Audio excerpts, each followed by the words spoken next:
ఇక్కడ పవన్ కళ్యాణ్ గారు నాకు తెలిసి సమకాలీన రాజకీయాల్లో మనం చాలా మంది రాజకీయ పార్టీ నాయకులను చూస్తా ఉన్నాం.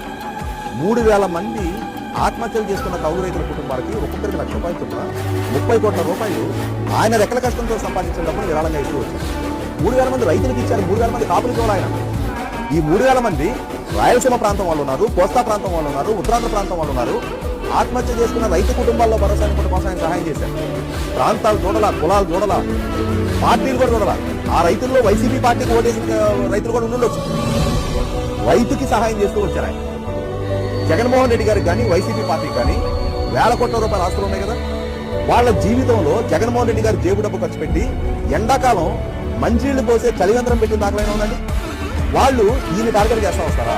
ఆయన వ్యక్తిత్వాన్ని కించపరుస్తా వస్తారా? ఏం కించపరుస్తారు? మీలాంటి అవినీతి చరిత్ర అనుకుందా? మీలాగా వాళ్ళ అన్నయ్య గారు కూడా కేంద్ర మంత్రిగా పనిచేశారుగా. ఆ మంత్రిగా పనిచేసిన కేంద్ర మంత్రి పదవిని అడ్డం పెట్టుకుని